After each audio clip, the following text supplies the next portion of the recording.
Eu tenho uma palavra que eu posso afirmar com toda convicção, que é a palavra mais importante do ano aqui nessa igreja. Que bom que você está aqui. É a palavra mais importante porque ela permanece sendo a resposta em qualquer momento da nossa vida. Ela permanece sendo a resposta no dia bom, no dia mau, quando as coisas acontecem do jeito que a gente deseja que aconteça, quando as coisas acontecem da forma contrária da qual a gente sonhou. Essa palavra aqui, ela é o que eu e você precisamos para que, independente do que acontecer no Brasil, no Estado ou na nossa vida como um todo, nós tenhamos tranquilidade para seguir com a nossa vida. O tema dessa palavra é: não abra mão da presença de Deus. Não há nada mais importante do que a presença de Deus. Não há nada mais importante do que a presença de Deus. E eu queria que você, nesse momento, repetisse isso comigo, dizendo: não há nada mais importante do que a presença de Deus. Muitas vezes as pessoas perguntam assim: olha, como é que eu vou lidar com essa situação? Como é que eu vou viver sem essa questão na minha família, sem essa questão na minha carreira? Como é que eu vou viver sem o candidato que eu escolhi para governar a nação? Como é que vai ser isso? E a minha resposta nessa semana, quando alguém me perguntou como é que vai ser, eu disse assim: independente do que acontecer, eu só não consigo viver sem a presença de Deus. Eu só não consigo viver sem a presença de Deus. Eu já entrei no clima, depois eu faço, tá bom? Eu só não consigo viver sem a presença de Deus. E essa certeza precisa estar no seu coração. No seu coração. Sem dúvida alguma, a presença de Deus é o que há de mais importante. Nós precisamos valorizar a presença de Deus. É possível, e eu posso dizer que é possível sim, e é por isso que essa palavra é tão importante, que algumas pessoas tenham chegado aqui hoje, e que no decorrer do ano, das situações que aconteceram ou não aconteceram, perderam a presença de Deus no caminho. Deixaram de reverenciar a presença de Deus. Até estão aqui nesse lugar, até têm o desejo pela presença de Deus, até desejam um pouco a presença de Deus, mas por algum motivo ela não tem se manifestado na sua vida. Sabe, queridos, eu sei que Deus é onipresente, Ele está em todos os lugares, mas isso não quer dizer que Ele se manifesta em todos os lugares. São duas coisas bem diferentes. São duas coisas que não estão conectadas. E não é porque Deus, em algum momento, foi convidado para estar na nossa vida, que Ele se manifestará independente daquilo que acontecer. Não é dessa forma que a Bíblia direciona. E por isso existem pessoas que já receberam a presença de Deus, mas por algum motivo ela não tem se manifestado. Por algum motivo essa presença não está ativa. O Espírito Santo não tem presidido e governado as suas vidas. Por algum motivo. Apesar de haver uma diferenciação na relação do Espírito Santo no Antigo Testamento e no Novo Testamento. Por exemplo, no Antigo Testamento, quando o Espírito Santo descia sobre alguém, ele não permanecia permanentemente. Por exemplo, Saul recebeu o Espírito de Deus para assumir o trono de Israel, mas ele pecou contra Deus e o texto diz que o Espírito Santo se retirou de Saul. Ou seja, o Espírito Santo não habitava permanentemente. Mas na nova aliança, através do sacrifício de Cristo, o Espírito Santo passou a habitar permanentemente na vida de todo aquele que crê em Jesus. Então, uma vez selado pelo Espírito da promessa, você permanecerá selado para sempre. Mas isso não impede que aconteça algo que a palavra é clara em dizer que precisamos tomar cuidado. O apóstolo Paulo vai dizer: não entristeçam o Espírito Santo, porque por mais que ele não possa ser retirado, ele pode ser entristecido quando não concorda com a nossa vida. O apóstolo Paulo também diz com muita clareza: não apagueis o Espírito. Por mais que ele não seja retirado, por causa de práticas, comportamentos, atitudes, pensamentos que não concordam com a palavra de Deus, o Espírito Santo pode ser apagado na nossa vida. E por isso tem pessoas aqui hoje que têm a presença de Deus, mas por algum motivo ela está apagada, ela não se manifesta. Eu não sei qual é a sua realidade, eu não sei como está a tua vida espiritual, mas uma coisa eu sei, hoje eu quero provocar uma virada na tua vida, uma virada na tua vida espiritual. Essa é a minha decisão. E se você hoje deseja realmente que a presença de Deus se manifeste na sua vida, então abra sua Bíblia em Êxodo, capítulo 33. Êxodo 33. E que você foque naquilo que o Senhor vai falar, que você não se distrai com nada mais, com nada mais. Êxodo 33, do verso 1 em diante.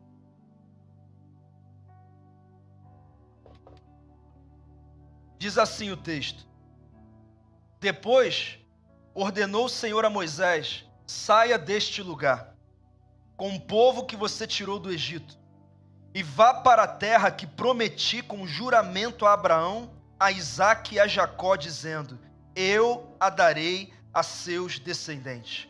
Mandarei à sua frente um anjo, e expulsarei os cananeus, os amorreus, os hititas, os ferezeus, os heveus e os jebuseus. Vão para a terra onde manam leite e mel. Mas eu não irei com vocês, pois vocês são um povo obstinado, e eu poderia destruí-los no caminho. Quando o povo ouviu essas palavras terríveis, começou a chorar, e ninguém usou enfeite algum. Isso porque o Senhor ordenara que Moisés dissesse aos israelitas: vocês são um povo obstinado. Se eu fosse com vocês, ainda que por um só momento, eu os destruiria. Agora, tirem os seus enfeites, e eu decidirei o que fazer com vocês. Verso 6. Por isso, do Monte Horebe em diante, os israelitas não usaram mais nenhum enfeite. Moisés costumava montar uma tenda do lado de fora do acampamento. Ele a chamava tenda do encontro. Quem quisesse consultar a Deus ia à tenda, fora do acampamento. Sempre que Moisés ia até lá, todo o povo se levantava e ficava de pé à entrada de suas tendas, observando-o até que ele entrasse na tenda.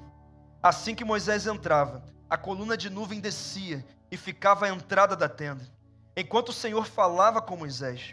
Quando o povo via a coluna de nuvem parada à entrada da tenda, todos prestavam adoração de pé, cada qual na entrada de sua própria tenda.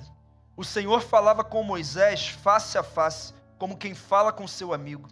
Depois Moisés voltava ao acampamento, mas Josué, filho de Num, que lhe servia como auxiliar, não se afastava da tenda. Até aqui. Eu queria que você cantasse essa música junto conosco nesse momento. E que você fechasse seus olhos e que você começasse a dizer: Deus, eu não abro mão da tua presença. Eu não abro mão da tua presença. Eu não abro mão da tua presença. E que você fizesse a tua oração com o teu Deus nesse momento.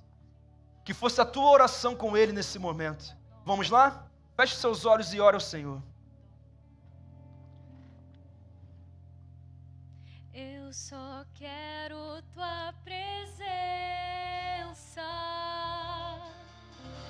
Hoje não vou te pedir nada.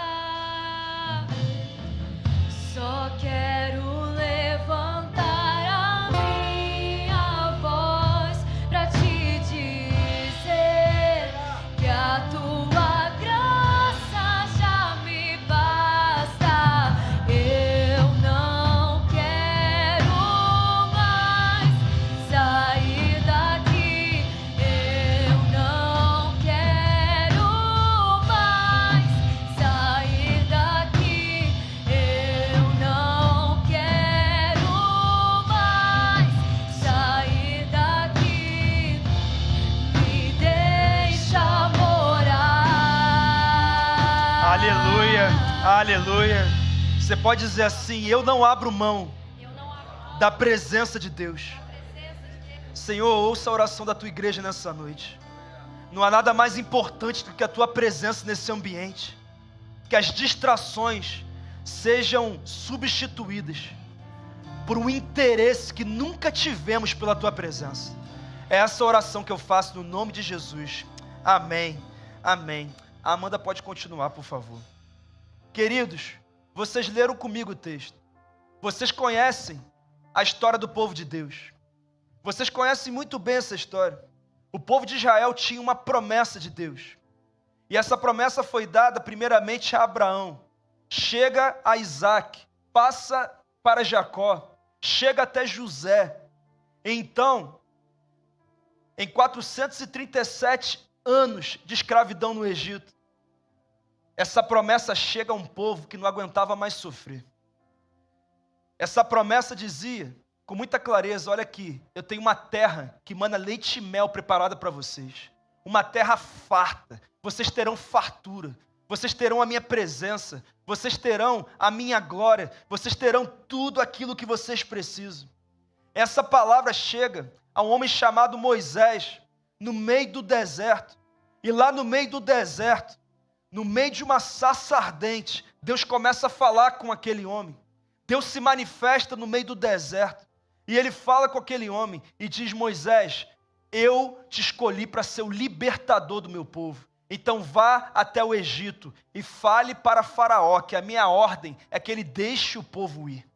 Então, essa presença que se manifesta no deserto, através da vida de Moisés, conquista a libertação de pelo menos 2 milhões de pessoas que saem do Egito na direção da terra prometida. Essa presença foi a mesma que fez com que Faraó aceitasse abrir mão de uma mão de obra barata, como obediência a Deus. Essa presença foi aquela que destronou os deuses do Egito.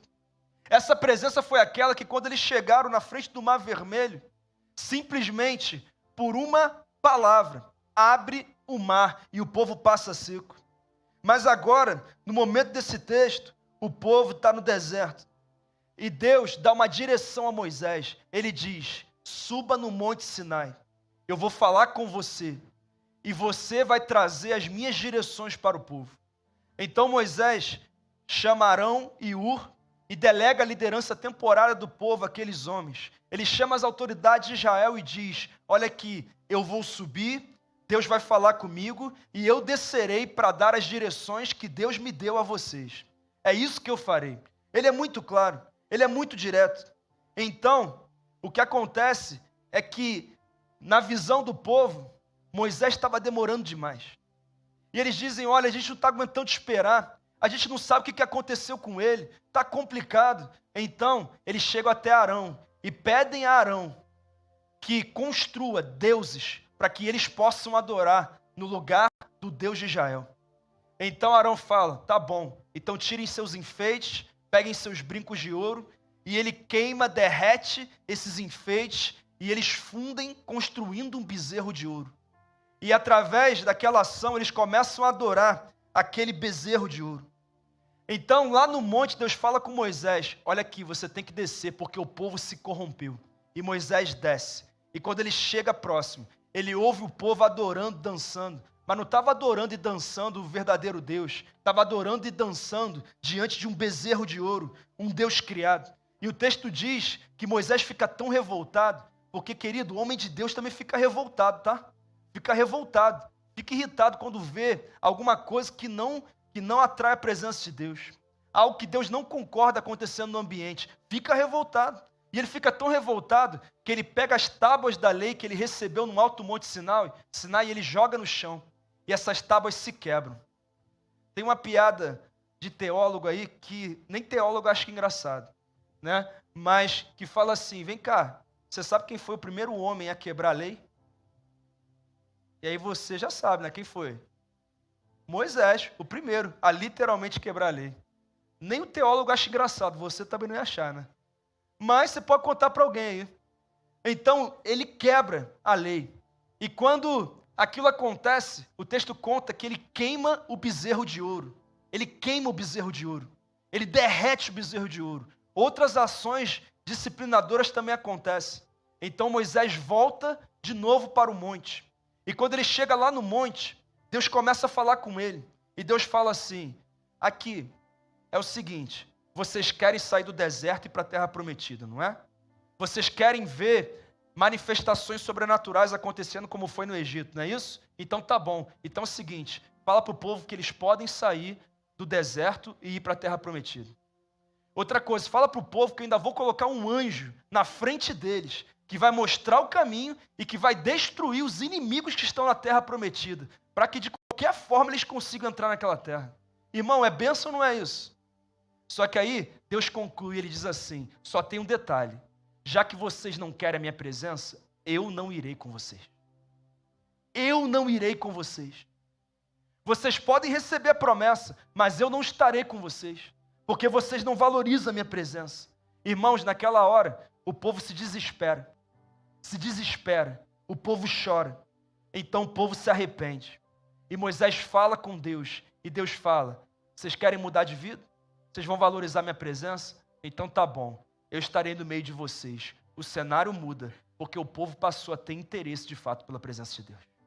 Sabe, querido, o resultado da eleição é uma coisa, o resultado de questões na sua vida são outras coisas, mas tudo isso é secundário diante do que há de mais importante na minha vida e na sua vida, que é ter a presença de Deus manifesta no nosso coração. Então, eu não sei como é que você chegou aqui, mas eu quero responder como que eu e você podemos fazer para não abrir mão da presença de Deus. Obrigado, Amanda. Primeiro, aprenda a ser paciente. Aprenda a ser paciente. Fala para o teu irmão, aprende a ser paciente. De repente teu cônjuge estava precisando ouvir isso mesmo, né? Não sei. Aprenda a ser paciente. Queridos, em Êxodo 24, alguns capítulos antes desse texto, Moisés chama as autoridades de Israel e diz, olha aqui, eu vou subir, Deus vai falar comigo, e quando eu descer, eu darei as direções seguintes que vocês precisam seguir. Moisés foi muito claro e muito direto.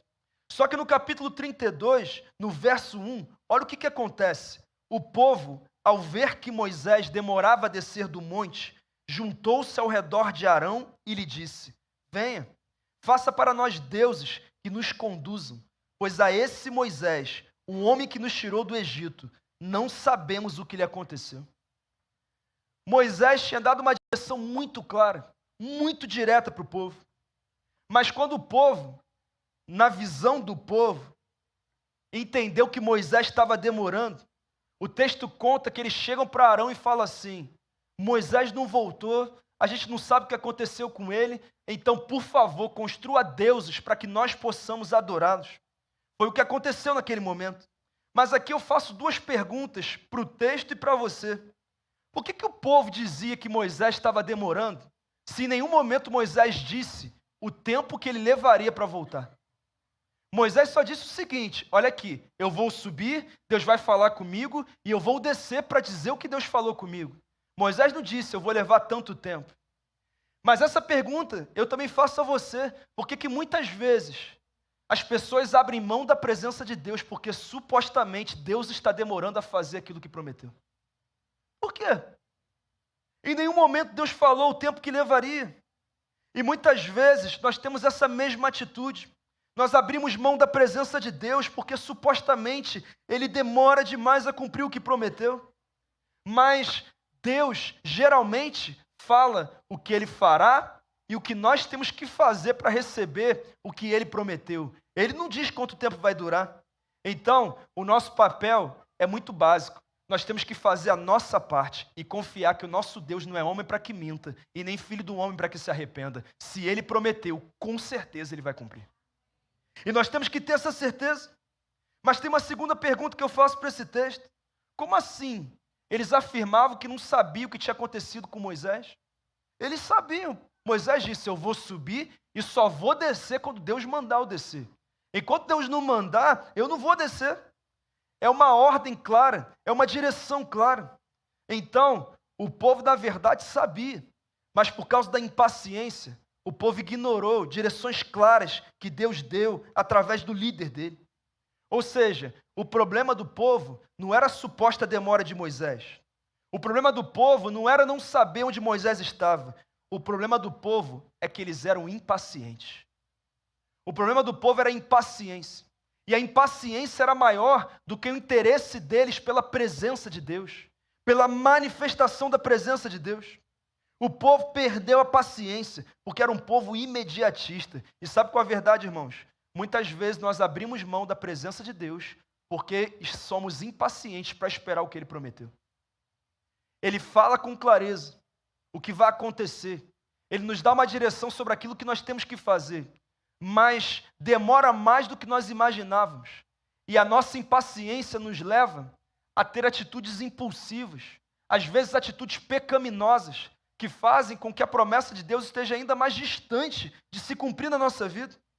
Muita gente, para não ficar sozinho, se envolve com qualquer pessoa. Muita gente, no desespero, por um lugar ao sol na carreira, toma decisões precipitadas. Muitas pessoas, porque querem logo que as coisas aconteçam no seu ministério, acabam negociando princípios, valores, abrem mão da presença de Deus e por isso não vem acontecer, porque supostamente Deus está demorando demais, porque supostamente nós não estamos percebendo o que Deus está fazendo, não estamos entendendo. Muitas pessoas têm sido impacientes, é ou não é verdade? Sabe por quê? Porque nós somos uma geração altamente imediatista. Mas pelo que parece, essa geração aqui também já era também. Imediatista. Nós queremos o que queremos, no tempo que queremos, do jeito que queremos. Mas não é assim que as coisas funcionam com Deus. Muitas vezes nós esperamos do cônjuge algumas mudanças que nem deu tempo dele viver. Às vezes nós esperamos, até mesmo da nossa carreira, resultados que nós nem investimos o suficiente ainda para conseguir obter. Às vezes, nós queremos do nosso ministério respostas, frutos que ainda não estão maduros para serem colhidos. E sabe qual é a verdade também? Muitas vezes esperamos de Deus algumas respostas em um tempo que não tem nada a ver com aquilo que Ele falou para a gente, mas tem a ver com aquilo que a gente definiu como ideal. Quem está me entendendo, gente? É ou não é verdade? Muitas vezes abrimos mão da presença de Deus por causa da impaciência. A nossa impaciência tem sido maior do que o compromisso com a presença de Deus. Mas, queridos, para não abrir mão da presença de Deus, nós precisamos ser pacientes para esperar aquilo que Ele prometeu.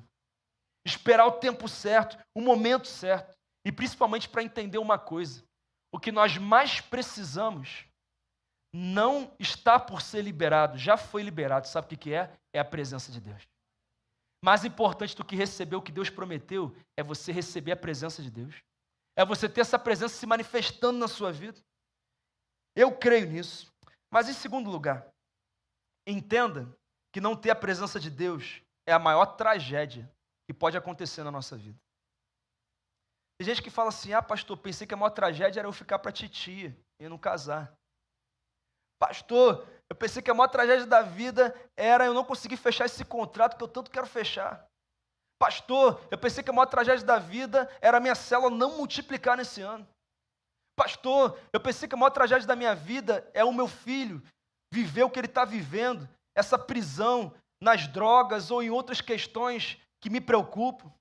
Sabe, pastor, eu pensei que a maior tragédia da minha vida era fulano de tal ser eleito como governador do estado ou como presidente da nação. Pastor, eu pensava isso tudo. Deixa eu falar uma coisa. A maior tragédia da nossa vida não é não receber aquilo que queremos, mas é não termos a presença de Deus na nossa vida. Essa é a maior tragédia. Olha o que diz o texto nos versos 1 a 3. Depois ordenou o Senhor a Moisés, saia desse lugar, com o povo que você tirou do Egito e vá para a terra que prometi com juramento a Abraão, a Isaque e a Jacó, dizendo, eu a darei a seus descendentes. Mandarei à sua frente um anjo e expulsarei os cananeus, os amorreus, os hititas, os ferezeus, os heveus e os jebuseus. Vão para a terra onde mana o leite e mel, mas eu não irei com vocês, pois vocês são um povo obstinado, e eu poderia destruí-los no caminho. Quando o povo ouviu essas palavras terríveis, começou a chorar, e ninguém usou enfeite algum. É assustador o que acontece aqui. Porque o povo pensava que o mais importante para eles era ter um Deus para tocar, para ver, que de alguma forma fizesse eles acreditarem que receberiam as promessas que um dia haviam sido feitas a eles.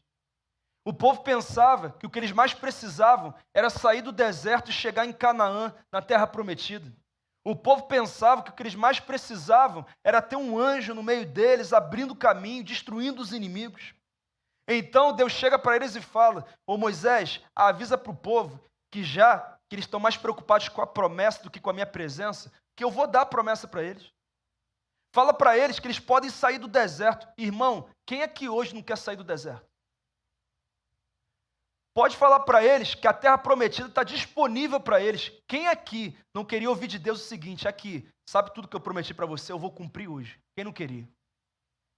Fala para eles que além disso, eu vou colocar um anjo para ir à frente deles. Esse anjo vai mostrar o caminho, a direção em cada momento, e ele vai destruir os inimigos que estão na terra prometida. E assim, o caminho vai estar liberado para o povo desfrutar do que eu preparei para eles. Irmão, é ou não é maravilhoso o que Deus está oferecendo? Mas Moisés, fala para eles uma coisa: eu vou dar a promessa, mas a minha presença não vai com vocês. Vocês não têm interesse pela minha presença. Vocês estão preocupados com seus projetos pessoais. Vocês não têm interesse.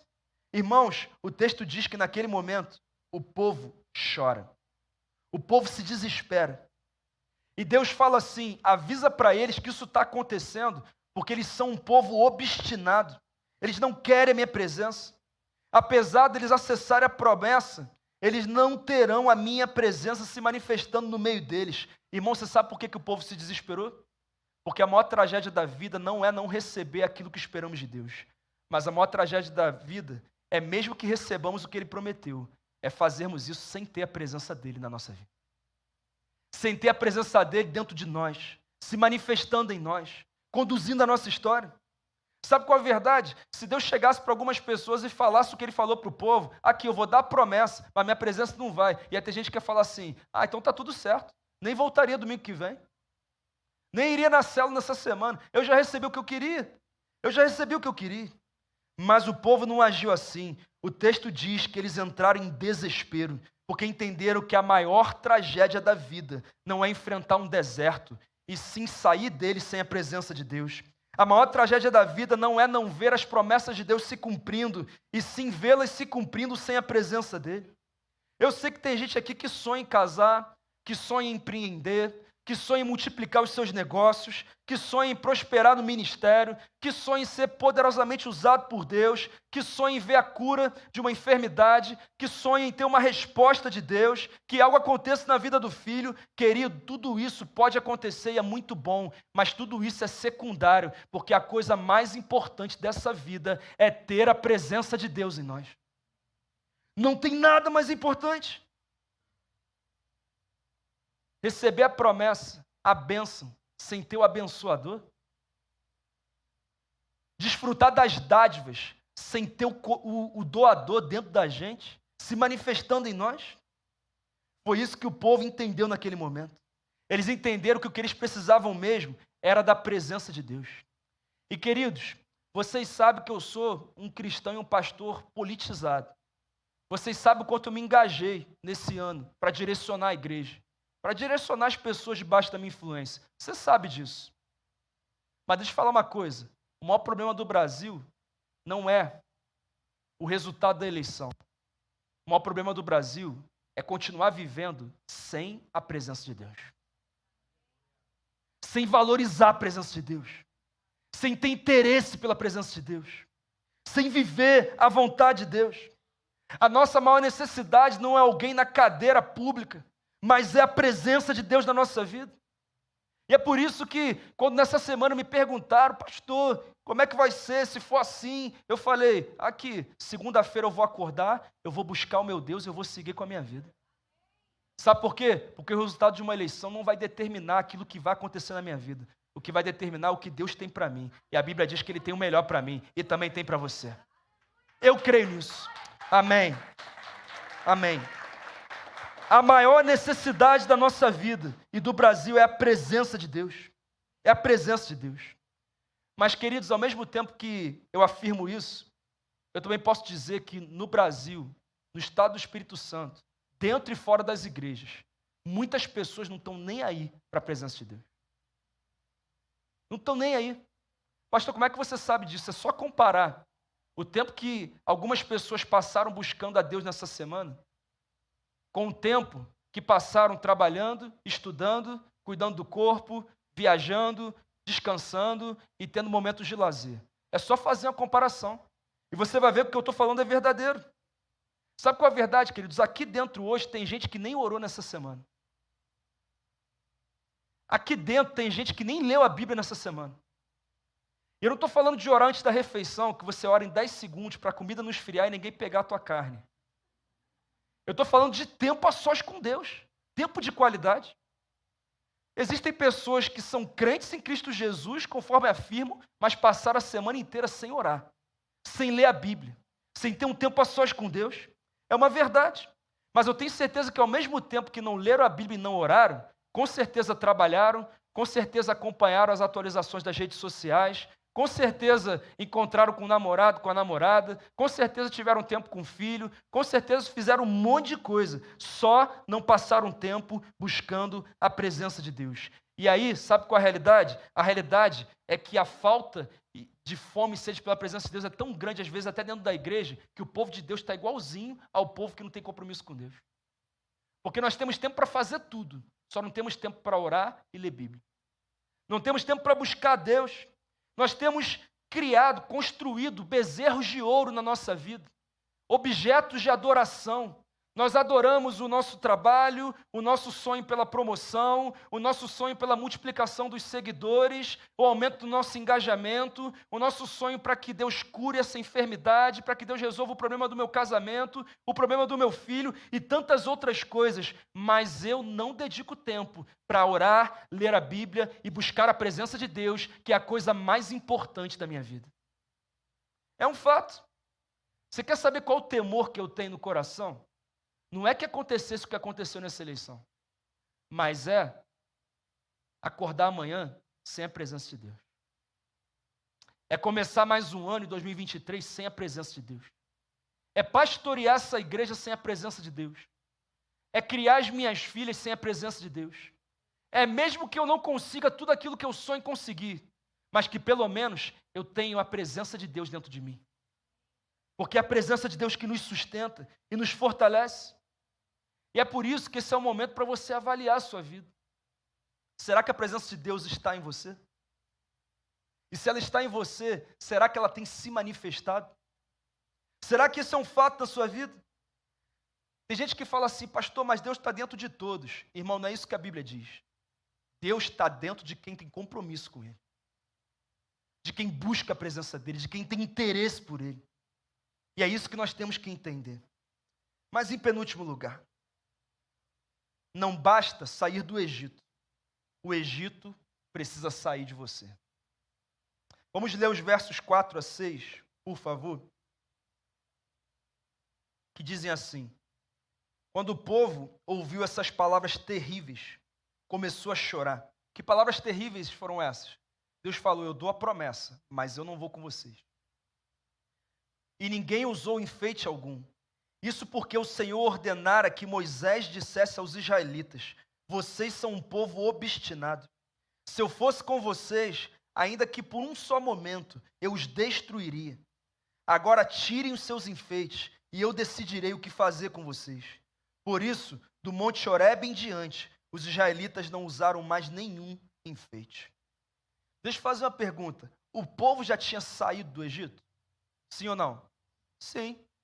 Então o problema do povo não era estar geograficamente escravizado no Egito, e sim que a mentalidade deles era dominada pela espiritualidade egípcia. Eles estavam enraizados nas ideologias dos egípcios. Eles estavam acostumados a ter deuses que pudessem tocar, que pudessem ver, que tem boca, mas não fala, tem ouvido, mas não ouve, mas pelo menos eles conseguiam tocar. Eles estavam acostumados com isso. Os hábitos, as ideias estavam dentro do coração deles. E por isso eles criaram um Deus que eles pudessem ver e tocar, e dar um alívio momentâneo a eles. Eles saíram do Egito, mas o Egito não saiu deles. E sabe qual é a verdade? Muita gente até já saiu do Egito, mas o Egito ainda está dentro de si. Está no coração, está na mente, está na forma de pensar, ainda vive como escravo, mesmo tendo sido liberto por aquele que é capaz de libertar qualquer pessoa. É um fato. Os israelitas tiraram os enfeites, o ouro que tinham, para construir um Deus conforme a visão deles. um Deus que abrigasse os pecados deles, que atendesse às vontades deles. O povo mergulhou no pecado. E aí Deus deu uma determinação. Ele disse: eu não irei com vocês. Vocês não querem a minha presença. Então, se vocês não querem a minha presença, então eu não irei com vocês. O povo se desesperou tanto, irmãos, porque eles entenderam que realmente a consequência do pecado é pesada. Deus estava decidido a se separar do seu povo, a se retirar do meio do povo, porque os nossos pecados nos separam da presença de Deus. Isaías, no capítulo 59, vai dizer: vejam, o braço do Senhor não está encolhido, que não possa abençoar vocês. Os ouvidos dele não estão surdos, para que não possam ouvir vocês. Mas os seus pecados separaram vocês da presença de Deus. Jesus, na cruz, já está praticamente no final do processo. Os pecados da humanidade inteira sobre ele. Então ele faz uma oração, ele diz: Eli, Eli, lama sabachthani, Deus meu, por que me desamparaste? O que Jesus estava dizendo: o pecado da humanidade que está sobre mim fez com que o meu Pai virasse o rosto sobre mim. Foi o único momento da história de Jesus em que ele e o Pai estiveram completamente separados, por causa do pecado. Por causa do pecado. Mas sabe qual a verdade, queridos? O mesmo que aconteceu naquele momento, está acontecendo hoje. Porque hoje as pessoas estão construindo deuses, estão pegando as ideias que têm, as experiências que têm, os sentimentos que têm, os desejos que têm, e estão construindo bezerros de ouro. E assim não adoram o verdadeiro Deus. E eu não estou falando apenas de imagem de escultura, não, porque você pode não ter uma imagem na sua casa ou no seu carro, mas talvez você tenha outros ídolos, como o filho pequeno, o namorado, como a aprovação no concurso, como o trabalho e tantas outras coisas. Coisas que têm roubado de você o interesse pela presença de Deus. É um fato que muitas pessoas estão vivendo. E queridos, a palavra de Deus foi muito direta. Eu não irei com vocês. Por quê? Porque vocês são um povo obstinado. Povo obstinado significa um povo teimoso, que em outros momentos da palavra é traduzido como um povo de dura cerviz, que significa pescoço duro, que não se dobra. Um povo inflexível. Não é que não sabe o que Deus quer, é que decidiu que não vai fazer o que Deus quer. É que decidiu que vai viver conforme a sua vontade. É um povo teimoso. Queridos, teimosia é algo que te afasta da vontade de Deus. Inflexibilidade. E aí, quando o povo ouve Moisés falando isso, o texto conta que eles se desesperam e começam a chorar. Sabe por que eles choraram? Porque eles tiveram consciência do pecado. E sabe qual é a verdade, irmãos? Sabe o que está faltando no Brasil? E até mesmo na vida de muitos crentes? Ter consciência do pecado. Chorar pelos seus pecados. Chorar por estar vivendo uma vida que não agrada a Deus. Chorar em arrependimento, porque quer viver uma nova realidade. Porque entende que Deus não está se agradando da vida. O pecado do povo, antes de ser idolatria, foi obstinação, dureza de cerviz, teimosia. E assim eles se tornaram idólatras. E a teimosia que muitas pessoas têm está levando elas a cometerem pecados claros, evidentes, que estão afastando elas de Deus. E isso levou aquele povo ao desespero. Então Deus começa a trazer clareza, e quando eles têm consciência do pecado, é que eles começam a retirar o Egito deles. Sabe, irmão, sabe qual é o problema do Brasil, dentro e fora da igreja? É que falta consciência do pecado da nossa nação. Pode estar qualquer um no poder, se o Brasil não tiver consciência do pecado, o futuro não será bom.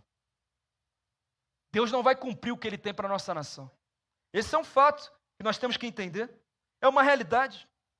Muitas pessoas não têm mais consciência do pecado. Acha normal vir ao culto domingo, de vez em quando está na célula, mas é solteiro e na semana transa com um, transa com outro.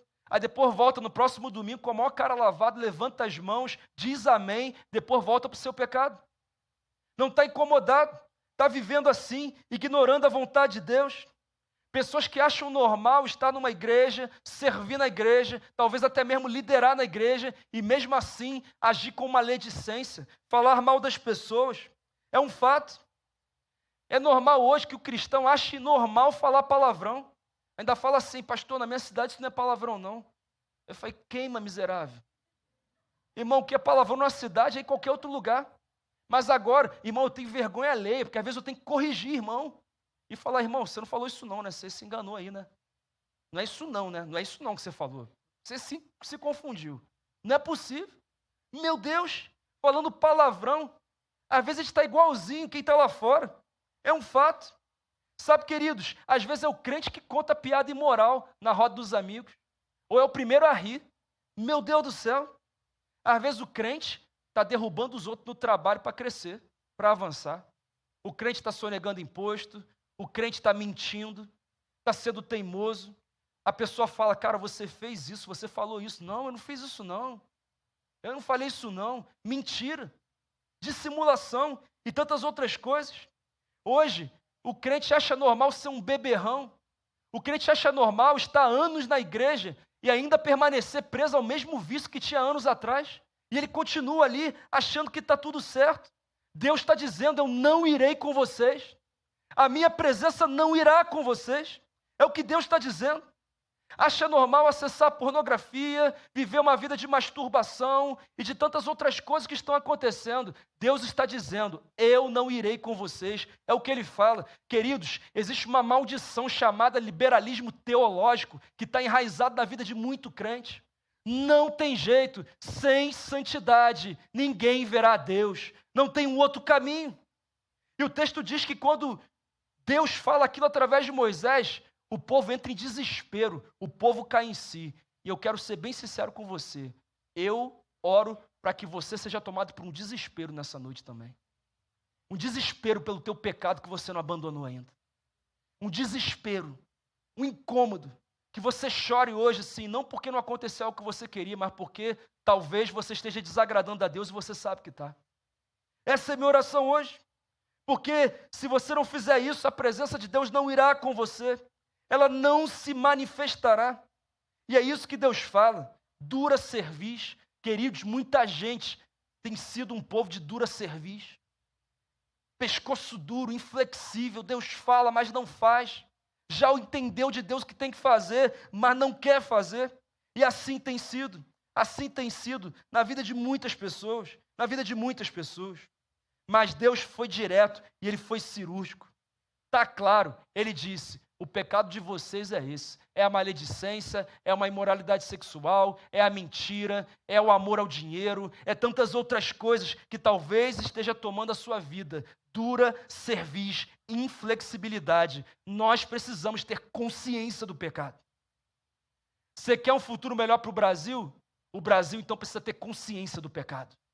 O problema é que muitos querem tornar leis os seus desejos, as suas vontades, o seu pecado. Mas enquanto nós estivermos aqui, nós vamos fazer de tudo para que isso não aconteça na nossa nação. Mas como é que eu vou pregar algo que eu não vivo? Mas como é que eu vou falar sobre isso se a pessoa fala, conheço 5 evangélicos, 4 não vale nada. Irmão, você não fica incomodado quando alguém fala mal de um evangélico, não? Porque parece que os maus exemplos são os únicos exemplos que as pessoas conhecem. Não, está na hora de conhecer você, que vai ser um bom exemplo se não for ainda. Em nome de Jesus, dizer não, nós servimos a Deus sim, nós amamos a Deus sim, nós renunciamos o pecado sim, nós queremos fazer diferença nessa terra sim, nós não somos perfeitos, nós temos que melhorar em muita coisa. Estamos aqui por causa disso, mas nós somos um exemplo. Então, irmãos, não é sobre Bolsonaro ou Lula, mas é sobre a consciência do pecado. O Brasil é um povo de dura cerviz, mas que o Senhor nos transforma em pessoas flexíveis, que ouvem e obedecem aquilo que Ele está direcionando. Em nome de Jesus. Consciência do pecado. O povo chora, se incomoda, fica triste. E todo mundo aqui precisa saber se hoje Deus pode dizer para você, eu vou te dar a promessa, mas eu não vou com você. Eu vou fazer o que você quer, mas eu não estarei com você. Eu vou dar o que você tanto pede, mas eu não estarei com você. É você que sabe se talvez Deus esteja falando isso com você. Mas nesse mesmo versículo, ele também mostra um outro caminho, não basta ter consciência do pecado. Eu tenho que eliminar os pontos de contato com o pecado. O texto diz que Deus fala assim, tirem os seus enfeites. Pode colocar um fundo, por favor. Tirem os seus enfeites. Os enfeites serviram para quê, inicialmente? para construir o bezerro de ouro. Ou seja, os enfeites eram o ponto de contato com o pecado. Então Deus fala, tirem os enfeites, se livrem deles. E o texto diz que o povo tirou seus enfeites e não usou mais. O povo obedeceu a Deus. Eles cortaram, como a gente diz, o mal pela raiz. E queridos, enquanto a gente não remover os pontos de contato com o pecado da nossa vida, nós não conseguiremos vencer o pecado, glorificar o nome de Deus e ver a presença dele se manifestando na nossa vida. Nós não conseguiremos. Esse é um fato inegociável. Pastor, você pode trazer clareza para mim? Posso. Tem grupo de WhatsApp que você tem que sair hoje, irmão. Tem conta secreta que você tem em rede social que você tem que excluir hoje, irmão. Tem conversa com gente do sexo oposto que você tem que encerrar hoje, irmão. Bloqueia essa Jezabel. Coloca um fim. Ou esse acabe, não sei. Faz a sua parte. Tem música que você sabe que Deus não se manifesta quando você ouve essa música. Que está na hora de você tirar do seu Spotify, da sua setlist, da sua playlist. Está na hora de você eliminar. Tem falas habituais que saem da sua boca que você sabe que Deus não se manifesta com essas falas. Que não fazem bem para você, para o seu casamento, para o seu ministério, para a sua espiritualidade, para a sua empresa, para a sua vida. Que você precisa parar de falar. Irmão, tem barzinho que tem na tua casa até hoje que você tem que jogar fora. Crente não tem barzinho em casa não, crente tem tenda do encontro na casa. Crente leva o evangelho a sério. Irmão, tem relacionamento que você tem que terminar hoje, irmão. Hoje, não é amanhã, é hoje. Você tem que jogar para fora da sua vida. Tem gente fofoqueira, maledicente perto de você, que até hoje não sei porque você está andando com essa pessoa. Tem que se afastar. Aliás, você já percebeu que essa pessoa vê todos os defeitos, reclama de um monte de coisa, fala mal de um monte de gente, a vida não anda para frente nunca. Já percebeu? Sabe por quê? Murmurador não vê a promessa, mas adorador vê. Adorador provoca um ambiente em que a promessa se cumpre, em que a presença se manifesta. Se afaste dos murmuradores, dos maledicentes. Se afaste. Tem negócio sujo que você tem que encerrar hoje, irmão. Tem item da tua vida passada que você tem na tua vida até hoje. Objeto, amuleto, imagem, tantas outras coisas. Você tem que fazer uma faxina em nome de Jesus. Em nome de Jesus. Em nome de Jesus. Tem que cortar o mal pela raiz. É isso que o autor de Hebreus vai dizer no capítulo 12, ele diz: livremo-nos de tudo que nos atrapalha e do pecado que nos envolve e corramos com perseverança a corrida que nos é proposta. Sabe o que ele está dizendo? Que o crente vai e vem, o crente inconstante é aquele que não se livra do que atrapalha, que não corta o mal pela raiz, que não se livra do pecado que o envolve, e por isso ele não consegue correr com perseverança a carreira que foi proposta. Ei, Deus não te chamou para começar e interromper projetos, Ele te chamou para começar e concluir com o êxito que Ele colocou nas suas mãos, mas para isso você precisa cortar o mal pela raiz, se livrar do pecado que talvez te envolva e começar um novo ciclo. Rompa com o pecado, senão a presença de Deus não irá com você. Não adianta vir na igreja, não adianta ir na célula, não adianta. Mas em último lugar, torne a busca pela presença de Deus um costume na sua vida. Você pode ler comigo o verso 7, que diz assim: Moisés costumava montar uma tenda do lado de fora do acampamento. Ele a chamava tenda do encontro. Quem quisesse consultar a Deus ia à tenda fora do acampamento. Você pode ler comigo o início de novo? Moisés costumava. O texto diz que era no domingo que ele ia orar. O texto diz que uma ou duas vezes na semana ele ia orar. O texto diz que ele orava assim quando tinha um movimento de oração, assim do ministério de oração. Não, o texto diz que ele costumava montar uma tenda do lado de fora do acampamento, que ele chamou de tenda do encontro. Ele se acostumou, buscar a Deus era um costume na vida dele. E deixa eu falar uma coisa para você, querido. Deus quer levantar nessa noite pessoas que têm como hábito na sua vida buscar a presença de Deus mais do que qualquer coisa na sua vida, todos os dias, em todo o tempo. Sabe o que ele está falando? Que o crente não ora, o crente tem o hábito de orar. Esse é o crente que vive o que Deus tem. É o crente que tem o hábito de orar. E ele diz que Moisés saía do acampamento para uma tenda que estava do lado de fora. Sabe por quê? Porque o crente não tem apenas o hábito de orar, ele tem um lugar de oração. Ele tem uma tenda do encontro. Ele tem um lugar para passar tempo com Deus. Tem gente que fala assim, pastor, mas eu converso com Deus o tempo inteiro. Eu estou lavando a louça, eu converso com Deus. Eu estou no trânsito, eu converso com Deus. Irmão, isso é maravilhoso que você converse com Deus o tempo inteiro. Mas deixa eu te falar duas coisas sobre isso. Primeiro, conversar com Deus o tempo inteiro não te isenta de viver um princípio da palavra. Você precisa ter um lugar e um tempo secreto de oração com Deus. Quem disse isso foi Jesus, Mateus 6, mas quando você orar, vá para o teu quarto e feche a porta. E o teu pai que te vê em secreto te recompensará. E quando vocês orarem, orem assim, Pai nosso que estás nos céus. Ou seja, Jesus está ensinando a orar. E ele diz que eu tenho que ter um lugar de intimidade. Um lugar exclusivo para estar com ele. Não é em qualquer lugar, não é o tempo todo. E a segunda coisa que eu quero dizer para você, que fala, pastor, eu converso com Deus o tempo inteiro, é algo muito importante. E queria que você atentasse para isso. Só tem autoridade para receber respostas de orações instantâneas quem tem intimidade com Deus. Só tem autoridade e caminho aberto para receber respostas de orações instantâneas quem tem intimidade com Deus. Porque às vezes você está num momento, você fala, Deus, por favor, o que eu tenho que fazer nesse momento? Mas se você não conhece a voz dele, se você não entende como ele age, como ele se manifesta, mesmo se ele falar, você não vai entender. Sabe por quê? É necessário se acostumar, ter um costume de buscar a presença de Deus. Querido, você quer a direção para essa semana? Sabe qual é? Monte uma tenda do encontro na sua casa, ou onde você estiver, e passe tempo com teu Deus. Busque Ele em oração. Não são 5, não são 10, não são 15 minutos. Você tem que passar tempo com Deus. Tempo com Deus. Buscar a presença dEle. Isso é fundamental. Ah, pastor, mas lá em casa é impossível, pastor.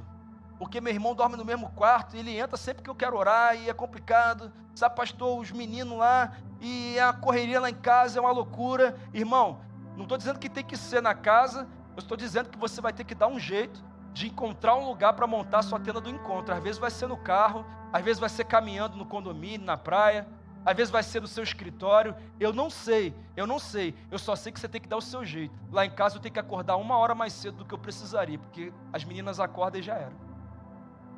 Então 1 hora mais cedo eu estou de pé. Eu falei, olha, eu vou ficar aqui, se elas acordarem no horário de sempre, pelo menos eu já tive meu tempo com Deus. Ou seja, tem que dar um jeito. Eu não sei o que você vai fazer, eu não sei qual jeito você vai dar, eu só sei de uma coisa: você não pode abrir mão da presença de Deus. Você não pode abrir mão de buscar Deus. Irmão, o texto diz que é uma tenda, ou seja, uma tenda você consegue movimentar, então você escolhe como vai ser. Eu lembro que eu passei uns dias servindo a nossa igreja lá de Orlando, nos Estados Unidos. Inclusive estou à disposição quando precisar novamente.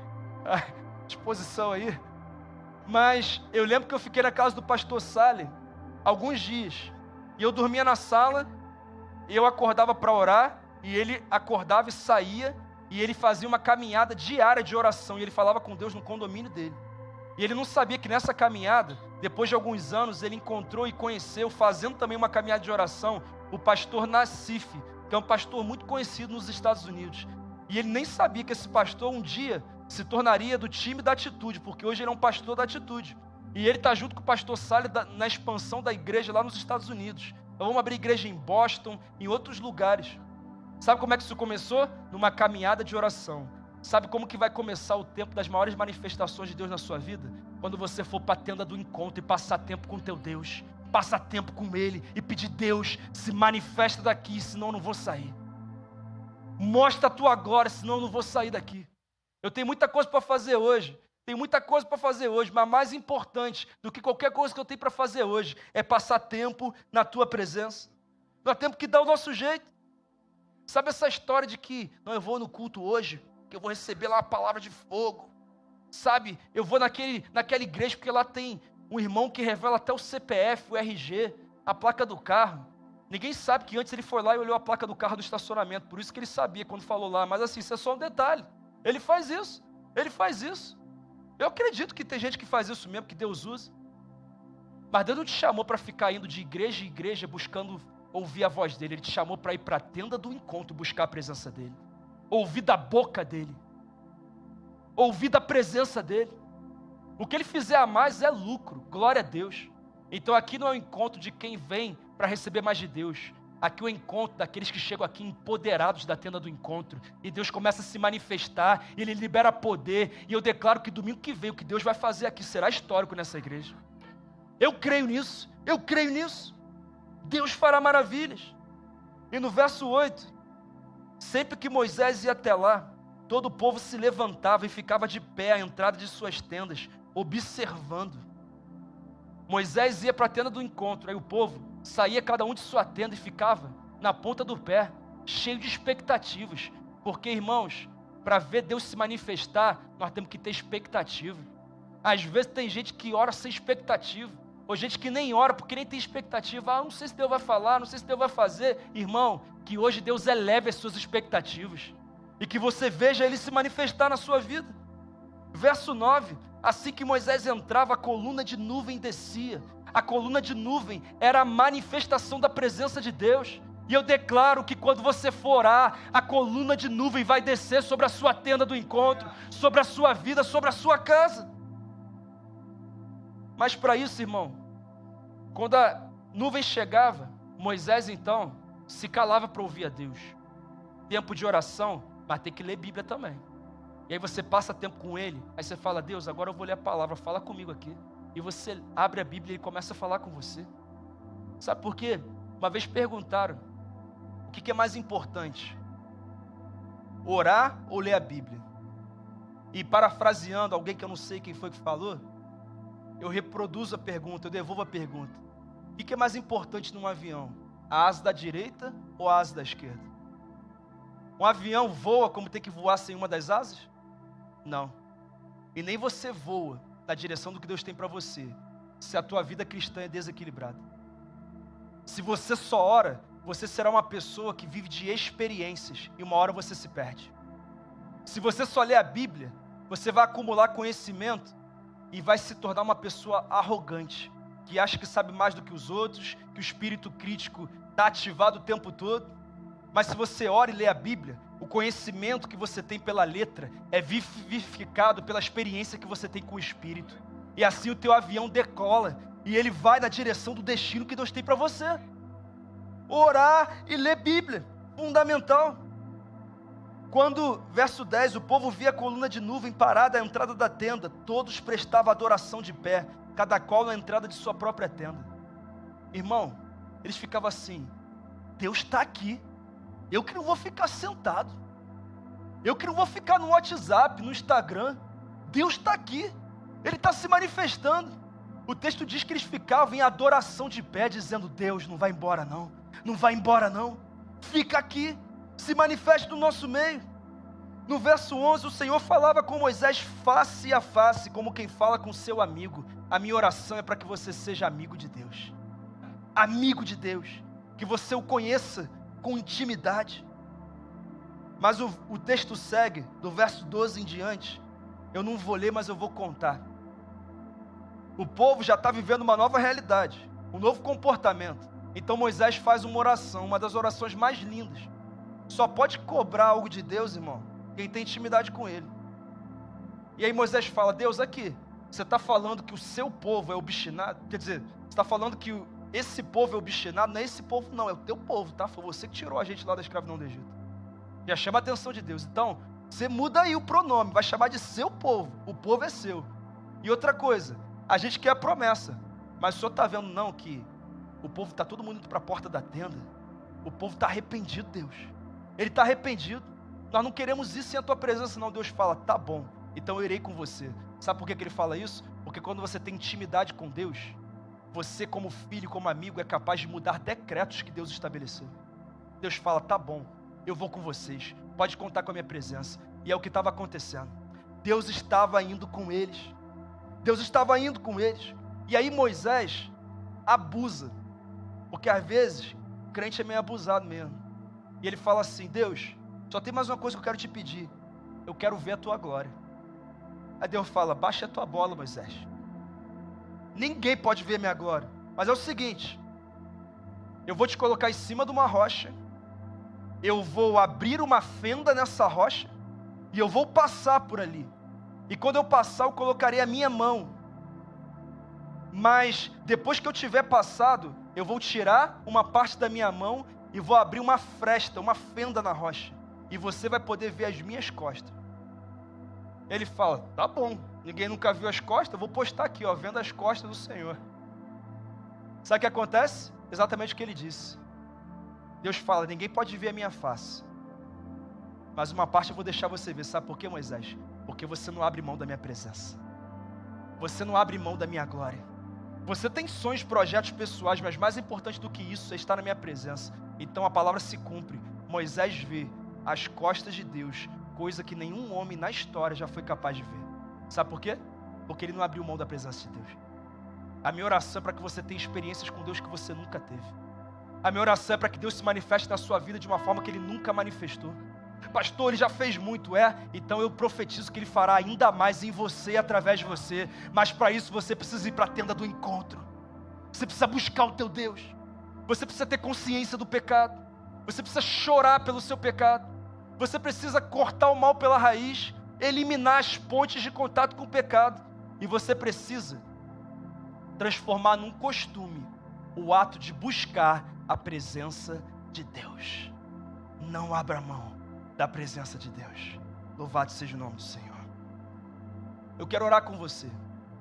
O louvor já pode estar aqui, por favor. Eu quero orar pela sua vida, eu quero orar pela minha vida. Eu quero orar pelo Brasil, eu quero orar pelo Estado. Eu quero orar porque eu quero que Deus se manifeste. Eu oro porque eu não abro mão da presença de Deus. Eu oro porque pode ser que essa palavra possa ter falado algo com você. E você está tomando algumas decisões diante de Deus hoje. Talvez você esteja chorando como essa pessoa que está perto de você. Talvez você esteja dizendo, Deus me perdoa porque realmente eu tenho sido teimoso. Eu sei o que devo fazer, eu sei o que eu não devo fazer, mas eu não tenho feito. Eu tenho ignorado a Tua presença, eu tenho desvalorizado a Tua presença, sabe Deus? Eu até sou dessa igreja, Deus, mas eu não estou vivendo a Tua vontade, Deus. Eu não tenho valorizado a Tua presença, Deus.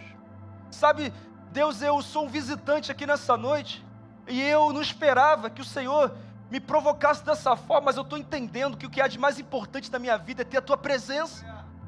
É ver o Senhor se manifestando na minha vida. É o que há de mais importante. Eu quero orar com você. E nós estaremos ministrando uma música. E eu queria que você fechasse seus olhos e abaixasse a sua cabeça. E que você estivesse mesmo em oração, falando com o teu Deus. Não olha para mim não, querido. Olha para Deus. Fala com Ele agora. Deus, eu quero a Tua presença. Deus, eu nem sei se consigo vencer esse pecado. Mas eu estou te pedindo ajuda. A Bíblia diz que o Espírito Santo é o conselheiro. Ele é o ajudador, Ele nos ajuda a conseguir fazer aquilo que pela força do nosso braço nós não conseguimos fazer. E o Espírito Santo está aqui para ajudar você, Ele está aqui para ensinar você. Eu declaro libertação nessa noite no nome de Jesus. Eu declaro vícios derrotados hoje pelo poder que há no nome de Jesus. Eu declaro novos cenários nas famílias aqui representadas. Eu declaro um novo cenário espiritual sobre o Brasil. Que o Brasil está tendo consciência do pecado, que o Brasil está fechando os pontos de contato com o pecado e está dizendo, eu quero a Tua presença, eu não quero outra coisa, eu não vou te pedir nada mais, eu só quero a Tua presença, é só isso que eu quero. E se você de alguma forma entende nesse momento que é com você que Deus está falando, porque você precisa valorizar mais a presença de Deus, que você precisa dizer, Deus, tá bom, eu vou parar de ser alguém obstinado e eu vou, de fato, buscar a Tua presença como a coisa mais importante da minha vida. Se esse é teu caso, fica de pé e começa a declarar com Deus essa palavra, começa a declarar com Deus, isso aí, pode ficar, é isso mesmo, dizendo para Ele, eu quero a Tua presença. Fala pro teu Deus nesse momento. Eu só quero Tua presença. Hoje não vou te pedir nada. Só quero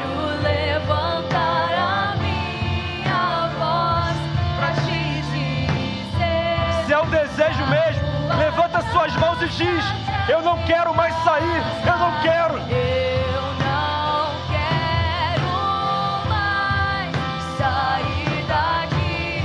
Eu não quero mais sair daqui. Eu não quero mais sair daqui. Me deixa. Aleluia, aleluia, aleluia. Essa é a oração da